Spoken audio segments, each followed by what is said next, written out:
अगर आपने अब तक ग्रीन स्टडी सब्सक्राइब नहीं किया है तो आप इसे सब्सक्राइब कीजिए, फिर बेल बटन पे क्लिक कीजिए। इससे आपको हमारे हर वीडियो का मैसेज फ्री में आपको आपके मोबाइल पे मिल जाएगा। हेलो स्टूडेंट्स, हम समझ रहे थे अलजेब्रा की मश्क पहली यानी एक आश्चर्य का मश्क हम आपको समझा रहे थे। इसमें हमने कुछ सवाल आपको हल करके बताए हैं और कुछ सवाल जो रिलेटेड सवाल है वो आप इसकी मदद से आसानी से कर सकते हैं।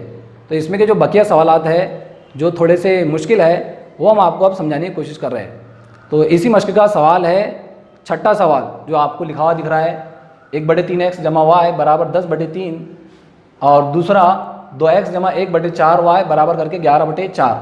अब इसको किस तरह से हल करेंगे? आप इसमें देख रहे होंगे कि एक नई बात आ गई, बटे के अंदर 3 और यहाँ पर भी बटे के अंदर 3, यहाँ पर बटे के अंदर 4 और यहाँ पर भी बटे के अंदर 4। तो जब भी आपको ऐसी मुश्किल आ जाए तो बटे के अंदर जो कीमत होती है उससे आपको ज़रब कर देनी है। उसको हटाने के लिए जो भी कीमतें बटे के अंदर आती है उससे आपको ज़रब दे देनी है, तो आपकी मसावात सरल हो जाएंगी, सीधी हो जाएंगी। तो देखिए आपको बटे के अंदर यहाँ क्या नज़र आ रहा है, पहली मसावात के अंदर आपको बटे के अंदर 3 नज़र आ रहा, तो हम इसको मसावात नंबर 1 को देंगे 3 से ज़रब। सबसे पहले इनको मसावात दे देंगे 1/3x जमा y बराबर 10/3 मसावात नंबर 1। मसावात 1 को देनी है आपको 3 से ज़रब, मसावात 1 को 3 से ज़रब। अब किस तरह ज़रब होंगी? 1/3x आपको लिखे हुए दिख रहे हैं 1/3x। अब इसको आपको ज़रब देनी है 3 से, ये आपने 3 से ज़रब दे दिए। दूसरा रुकन है, पहले जमा है फिर y, तो y को भी आपने दिए 3 से ज़रब। उसके बाद है 10/3, तो ये 10/3 जैसा वैसा लिख दिए और इसको भी आपने 3 से ज़रब किए। हर रुकन को 3 से ज़रब हो गई, आप देख रहे।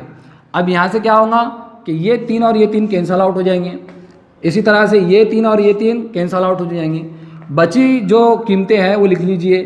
यहाँ से x बचा है, x ज़रब 1 एक ही होता है, इस तरह से x एक का x जमा है इसलिए जमा लिखिए। 3 ज़रब y यानी 3y बराबर इधर से बचे थे 10, तो हमने 10 के 10 लिख दिए। आप देख रहे कि 3 से ज़रब देने पर हमारी मसावात सरल हो गई, सीधी मसावात हो गई। और ऐसी मसावातों को हल करना आपके लिए बहुत आसान है। तो इसको दे दीजिए आप मसावात नंबर 2 और इसको समझने के लिए इस पर स्टार लगाइए, क्योंकि हमने मसावात नंबर 1 के ज़रिए मसावात नंबर 2 लगाए। अब जो हमारी नवी मसावात है इसको हम देंगे मसावात नंबर 3, यानी कि 2x जमा 1/4 y बराबर 11/4। इसको देंगे आप मसावात नंबर 3। और इस नवी मसावात नंबर 3 को, इसके बटे में 4 है, तो इसको आपको मसावात नंबर 3 को 4 से ज़रब देनी है। मसावात 3 को 4 से ज़रब देने पर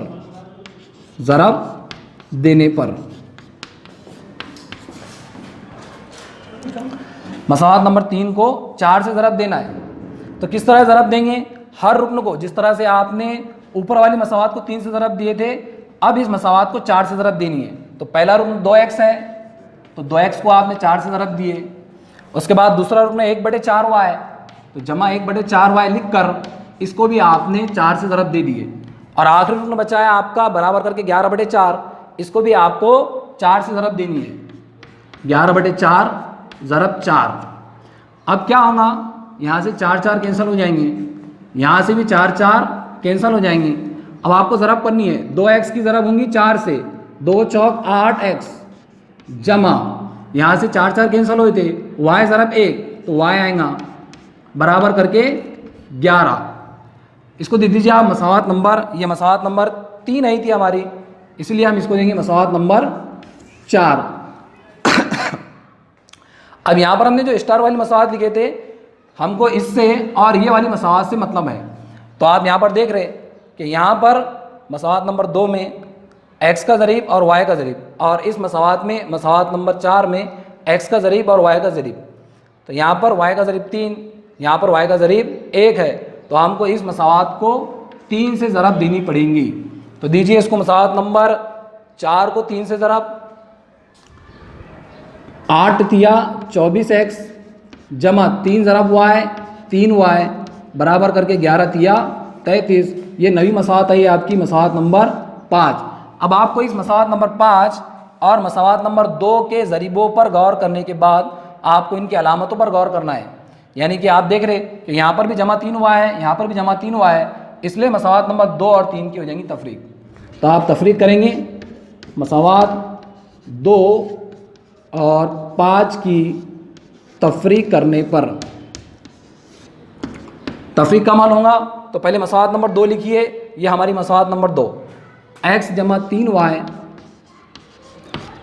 बराबर करके 10, और दूसरी मसावात है आपकी 24x जमा 3y बराबर करके 33।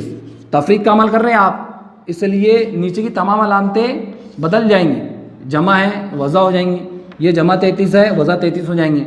अब देख रहे हैं आप यहाँ पर जमा 3y वज़ा 3y हो गए, तो इसको कैंसिल आउट कर देंगे, और एक x में से 24x गए तो वज़ा 23x बचेंगे, और उसके बाद में 10 में से 33 जाने पर वज़ा 23 बचते हैं।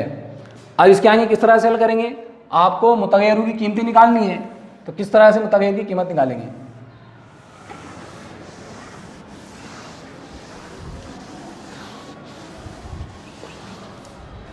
यहाँ पर वज़ा 23 x बराबर वज़ा 23, यहाँ से वज़ा कैंसिल हुई तो बचा 23x बराबर 23, तो x बराबर 23/23, यानी कि आपका जवाब आएगा x बराबर 1।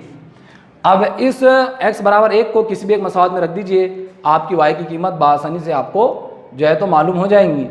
यानी हमारी जो मसावात नंबर 1 थी, या फिर ये वाली मसावात, ये मसावात नंबर 2 थी हमारी, तो मसावात नंबर 2 में रख दीजिए x बराबर 1, मसावात 2 में रखने पर, मसावात 2 में रखने पर मसावात नंबर 2 x जमा 3y बराबर 10, यहाँ पर x की कीमत 1 रखिए, यानी 1 जमा 3y बराबर करके 10, ये जमा 1 उधर जाएगा वज़ा 1 हो जाएंगी, मतलब 3y बराबर 10 वज़ा 1, यानी 3y बराबर 9, इसलिए y बराबर 9/3, 9/3 को आप लिखते हैं 3। इस तरह से आपकी y की कीमत जो है तो निकल जाएंगी। और इस मसावात का हल क्या बनेगा, x बराबर 1 आया था, y बराबर 3 आया था, यानी आपका हल बनेगा 1,3, यानी कि इस मसावात का हल क्या हो जाएगा 1,3। इस तरह से स्टूडेंट इस मसावातों को हल किया जाता है। तो उम्मीद करते हैं आपको कि ये मिसाल आपकी अच्छे से समझ में आई होंगी, और आगे की जो मिसालें बची हुई है हम आपको आने वाली वीडियो में बता देंगे, लेकिन इस मिसाल को आपको ज़्यादा प्रैक्टिस करनी पड़ेंगी। तो इसमें मुश्किल सिर्फ यही है कि जो बटे के अंदर कीमतें आती है उससे ज़रब कर देनी है आपको, उससे क्या कर देनी है ज़रब। एक मरतबा आपने ज़रब कर दिए तो आपकी मसावात सरल हो जाती है, सीधी सीधी मसावात बन जाती है। एक मरतबा आपकी सीधी मसावात बन गई तो उसके बाद आपको क्या गौर करना है कि उनके मुतगय्यरों के ज़रीब यकसा है या नहीं। मुतगय्यरों के ज़रीब यकसा कर दिए, उसके बाद में आपको अलामतों पर गौर करना है कि उनकी अलामतें यकसा है या मुख्तलिफ है। अगर अलामतें उसकी यकसा नहीं है, मुख्तलिफ है, तो जमा कर लीजिए, और अगर यकसा है तो उनकी तफरीक कर लीजिए। तो ये बेसिक जो बातें हैं अगर आपकी ये जहन में आ गई तो आप ये सवालात हल कर सकते हैं। और पिछले साल भी ये सवालात मुतगय्यरों की कीमतें निकालने के, हमजाद मसावातें हल करने के, ये सवालात आपको 2 नंबर, 3 नंबर और 5 नंबर का सवाल भी इस पर बनता है। पिछले साल के 2017 के पेपर के अंदर अलजबरा के ये 5 नंबर का सवाल पूछा गया है, यानी कि इससे अलग टाइप का ये बेसिक जो बातें आपको जहन के अंदर रखनी है, ये बेसिक बातें अगर आपने जहन में रखे तो आप ये मसवातों को आसानी से हल कर सकते हैं। अब जो आगे का सवाल है आपका, सवाल नंबर 7 और 8, ये भी थोड़ा अलग टाइप से है, इसमें एक नई बात आपको समझानी है। तो आने वाली वीडियो के अंदर हम आपको समझा देंगे कि किस तरह से मसवातों को हल किया जाता है। उम्मीद करते हैं स्टूडेंट आपके ये समझ में आया होगा। ठीक है, खुदा हाफिज़।